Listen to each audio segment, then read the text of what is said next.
this mic on? Can you hear me? 'Cause unfortunately, I hate podiums. I like to wander. And it's a trick I learned from an old chief superintendent who used to be my director. And he said to me once, he said, it's much harder to hit a moving target. So even standing behind this lovely protective barrier, I would rather be out here, although I have been warned I can't wander too far or else it kind of loses the signal. Now, I'm from the Violence Reduction Unit, and our roots are very much in policing. We start off as part of Strathclyde Police, and this came out the back of a report that my previous director, Karen McCluskey, had written, and it looked at violence in Strathclyde, and predominantly Glasgow. And what it seemed was, despite policing's best efforts, violence hadn't changed. In fact, it was getting worse at that point. So despite all the wonderful work that we did in detections and arrests, and we were handling some 97% detection rate for homicide, violence wasn't changing. So we wrote a whole series of recommendations, how we need to work with academia, how we need to work with education, how we need to work with health, and then that was presented to then Chief Constable Sir Willie Orr. Sorry, Sir Willie Ray, I get them mixed up there. He took one look at it and said, great, brilliant. And he did the thing that an analyst never expects, because we were analysts at the time. Instead of delegating it out to police officers to go and deal with, he turned around and said to them, what are you going to do? On you go, do something. Here's some money. And that's how it was born. We were born as a violence reduction unit and not the violent crime reduction unit. Because what we see as violence is an end-to-end issue. It's from bullying in the playground to suicide, being a self-directed form of violence. It's not recorded crime. Recorded crime is an artifact. If you want to reduce recorded crime, that's dead easy. We stop arresting people. We change laws. Crime comes down. You put less cops on the streets doing stop searches, or you stop actually arresting people for drugs possessions, your crime levels will come down. That doesn't necessarily mean that the harm in communities and the actual underlying levels of what we might determine crime has changed. So you have to think about things differently. Now, as I said, I come from an analytical background. And as a result, I'd like to set tests. I don't know how awake we're all this morning. There was no questions in the last session. And I'm quite difficult that way because I like questions. And if I don't get questions, I do pick on people. But I'm going to use a test to start with. Now, some of you may have seen this before. And I want you to follow the instructions with it. And then we'll stop and examine it.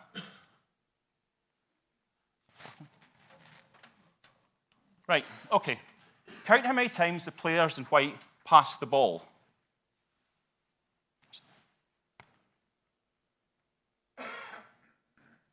If you know the answer, don't tell anyone.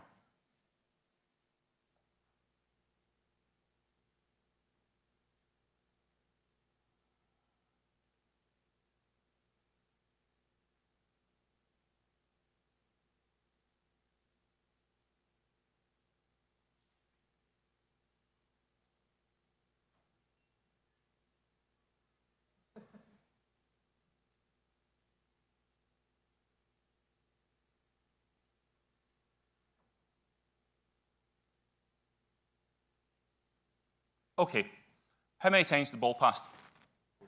14, 16. Any advance on 16? The right answer was 16, so well done, hard luck. The most I've seen someone say was 32 at that, but that was actually after a big night out and I thought they were seeing double. Okay, who's seen the gorilla? More importantly, who didn't see the gorilla? Put your hands up honestly if you didn't see the gorilla. Okay. Those that seen the gorilla, did you notice anything else? Who's seen the people disappear? Who's seen the color change? You play on?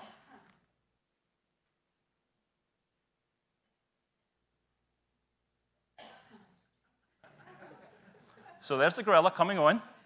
Person at the back disappears, and it moves from red to gold. And this is what sums up my talk today. The gorilla's in the room and the questions that we ask ourselves.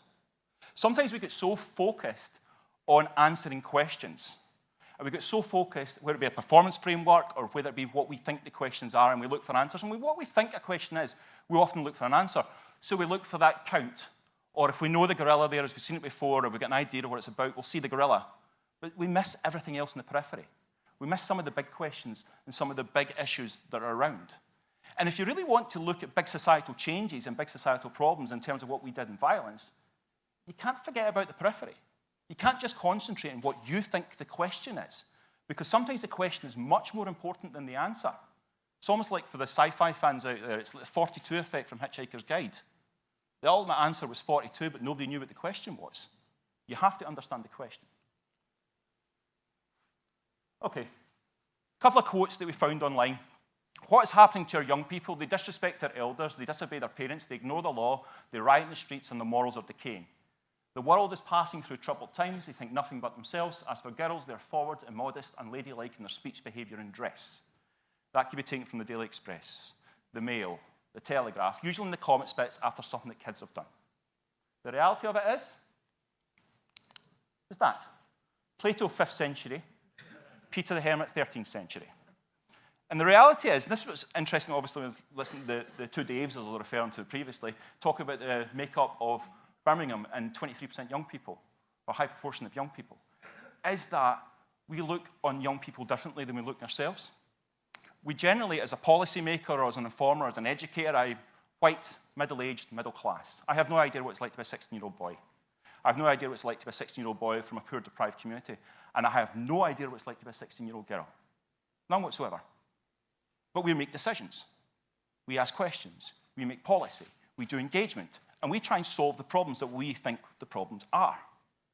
And we need to be clear. We don't really know what it's like. Take something like social media or kids that interact. I often say to my boy, why are you not out playing with your friends? I am, Dad. He's sitting in his room playing with his friends online. I don't understand that, but that's what his life's turned into. That's what it is. And that's actually the new normal.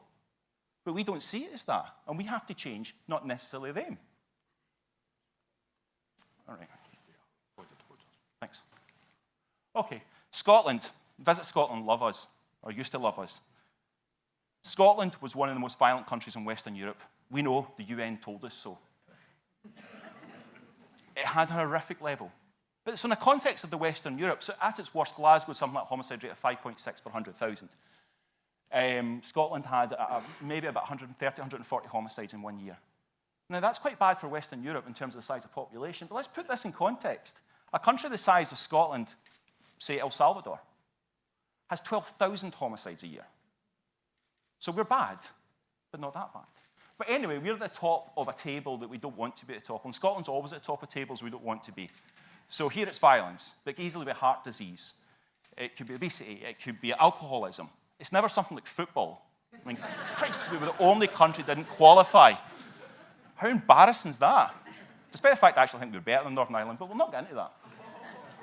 But anyway, fast forward a few years later. We're now down from first in that table down to 8th. Northern Ireland's sitting about mid-table here. A few years later, we're now down to 17th. And it's hard to make direct comparisons. We actually look at our violence levels now. It's actually, in some measures, possibly lower in England than Wales. However, the narrative around Scotland hasn't really changed. If you see Hollywood movies with a Scots person in it, they're generally playing a psychopath. They're never, ever the romantic leads. Unless it's James McAvoy putting on an English and American accent.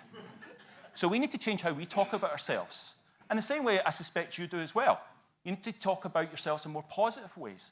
And that's what we've done. We've encouraged more pro-social behaviour rather than looking at the negativity. Because you can actually tell people too many negative things. We all know about the risks. And when we talk to young people about violence, we don't talk to them about death, we don't talk to them about prison, because actually they know enough about death and prison. What we talk to them about positivity, we talk to them about futures, aspiration, hope, redemption, positive words. Because violence, as stated earlier, is a wicked problem, as is many. And what a wicked problem is something that can't be changed easily. It's like you squeeze it and it pops out somewhere else and changes and manifests something differently. So, for example, we'd all like to live longer, happier lives. But the reality is, if we live longer, what happens? The problem shifts. We now have a fiscal problem because we have a pension crisis. We have a healthcare problem because it costs us more. So we've changed the problem. And that's the same in policing. You police the streets better, the violence, say, moves indoors. How does police indoors? That's difficult. It's really difficult. That only can be done by attitudinal changes, community support, community growth, bystander effects. Police can't police it. Wicked problems are difficult. You can't measure them. You can't measure the change. And someone said to me, and it's interesting that the performance discussion after this, there's only one true measure of wicked problems. It's actually whether or not you make the problem better or worse. If something feels better, tastes better, and smells better, it's better. If it doesn't, it's not. Sometimes we only count what can be counted and not necessarily what actually counts. Performance measures can be simple, and the problem is with things like prevention mechanisms, whereas we're focused on and based. The actual performance measures for prevention is very difficult, and we need to sometimes take solace of doing the right thing at the right time to the right people. Because this is what it should be like. We know that crime's coming down, or what we say crime is. There's an argument, obviously, that's been discussed of whether or not we've outsourced some aspects of crime. If that's true, demand should be coming down, and as a result, prisons should be coming down. However, crime, down, demand, up. Prison, roughly the same. Some variation in that. Reasons? Things like this. This is by no means an exclusive list. Fear, welfare reform, poverty, mental health, cybercrime, blah, blah, blah. How many of them sit within the focus of criminal justice? But criminal justice as a service of first and last resort are dealing with this. An interesting conversation previous to this about should criminal justice and policing say no. I don't know about that, but I sometimes think we shouldn't say yes as quickly. I've been to plenty of meetings with police officers and policing, whereby police come from a command and control tasking-orientated structure, and we're used to doing things. You go to council meetings, education meetings, health meetings, they have committee after committee after committee to decide on what to do, and the police sit there and go, right, we'll do it. We'll go and do something. And that's not necessarily the right way to look at it. What we'd like is the police to take a little pause and everyone else to speed up a little and meet somewhere in the middle in order to decide the best course of action. Because when we're looking at it, we're not just looking at it in terms of the individual.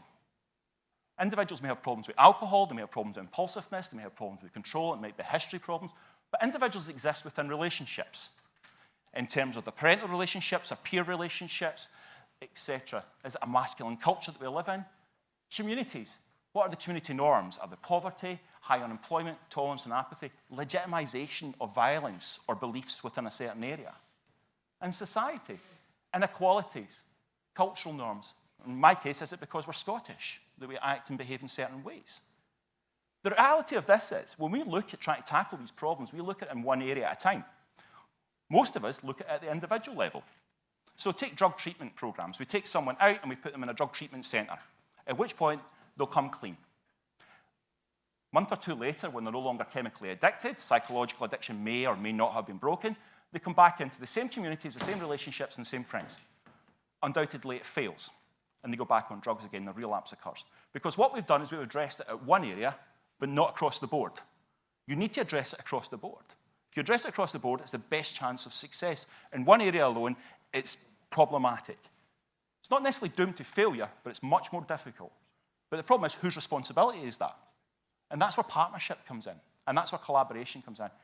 We have been doing collaboration and partnership for years. We've all been doing it. A colleague from the Garda summed it up early. We've been doing it on an unofficial basis. We do not have partners. I actually don't like the word partnership. I actually don't like the word collaboration. I don't work with partners. I work with friends and services, because partnership's about trust, and it's the only way it can truly deliver. Partnership models are lovely. They're brilliant. They're hierarchical. Boxes report into boxes. This delivers this delivers that. We then have a hub model on this side where we all come in and share information, and all this is done. Great on paper, but the realities of partnership and friendships are difficult. They're more like this. They're living organisms. They change. They reflect how people feel. Partnerships have emotions and what you want to deliver. It's like my longest partnership is with my wife. It's argumentative, it's respectful, it's loving, and it's sometimes fun, sometimes not fun. But it's worked for 20 years because of that trust issue and that respect issue and that sharing of information and honesty. And that's what we need if partnerships want to work. Honesty and trust. And that's how it works. Don't get hung up in data sharing. Really don't get hung up on it, because actually the data sharing principles and something like the Data Protection Act is there to share information, not to stop it. For God's sake, don't hide behind it. Hiding behind it is like, a fear. Let's just share it. We can share information. Sometimes that's problematic conversations with health colleagues, but yes, we can. This is about leadership. And when I mean leadership, I don't mean strategic leadership of things like the ministers or the chief constable or heads of service. I mean bottom down, bottom up leadership. Don't look to people to the left and to the right. You look to yourself. If we want to look at wicked problems and actually tackle them, the people that know best are the people closest to them.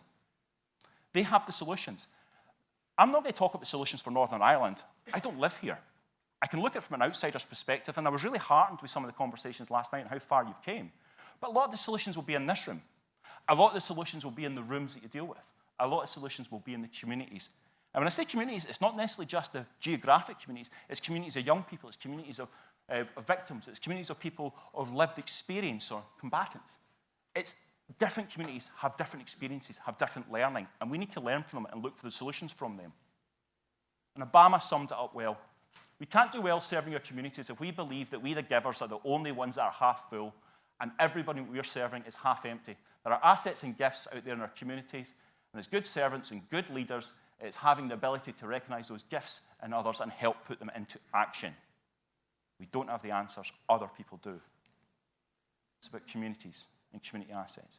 It's not about fiscal problems. When we had money back in the heady days of 2008, we didn't solve the problems. We used to write big comedy checkbooks out for programs, and nothing really changed.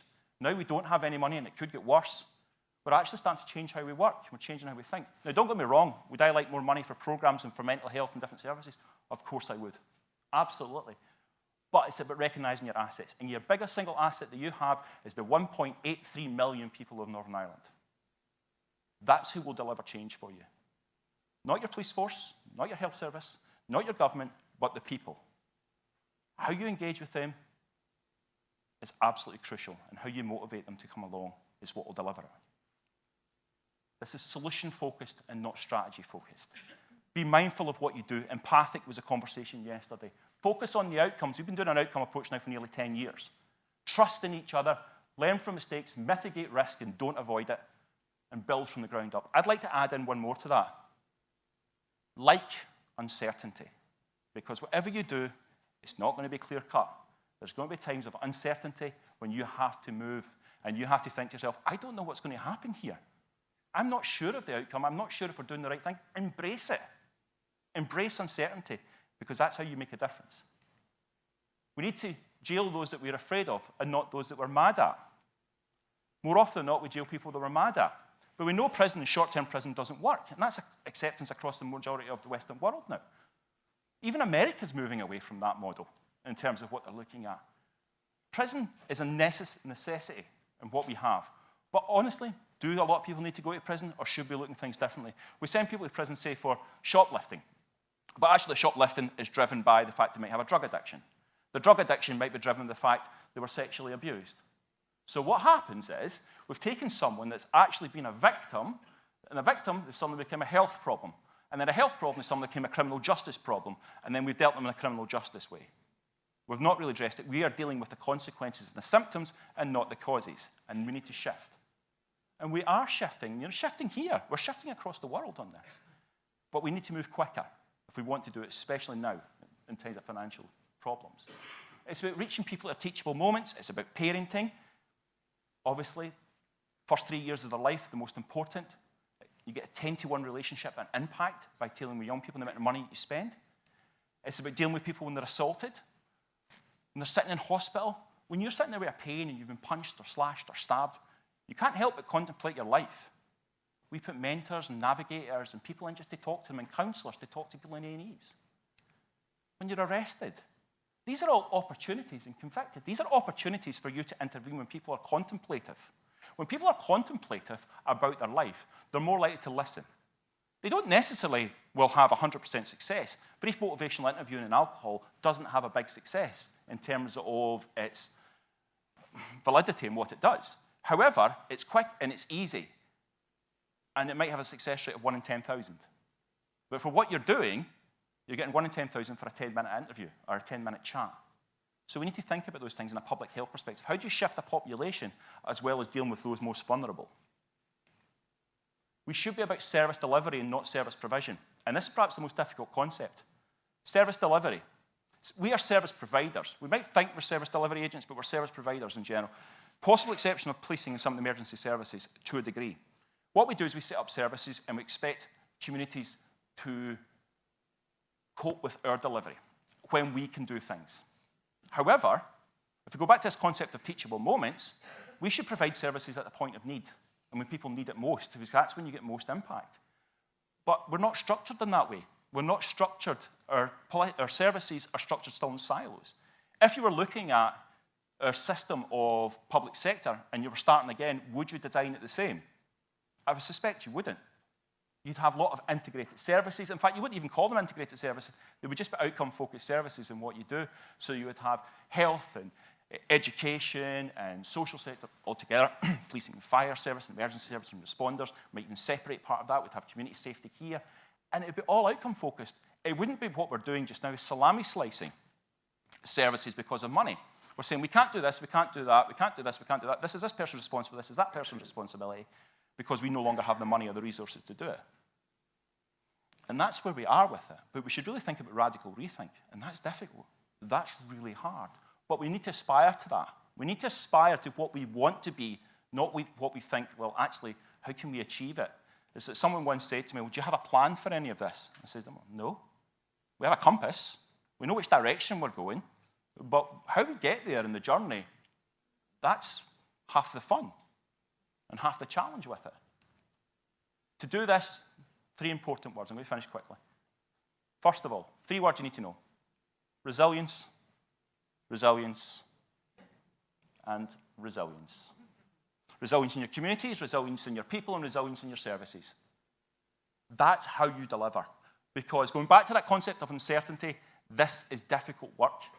But it is not without successes. We come up with challenges all the time, and people fail, and people get knocked back. But you focus on the success. You focus on the good things, because that's what makes you move on.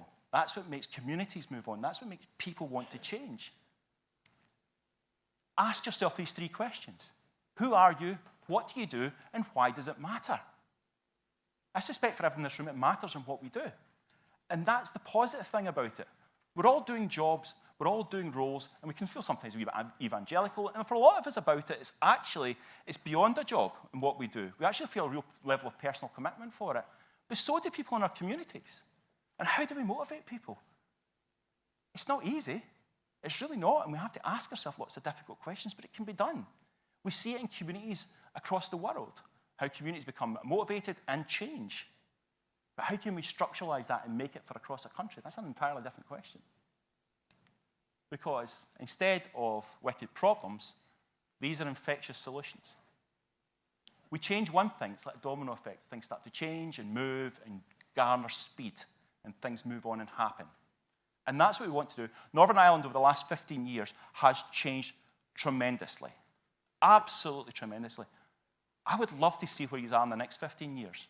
Because if you think how far you've come, I know there's a lot of reflection on the legacy in the past, and I'm not going to comment on that. I have no opinion on that whatsoever as an outsider.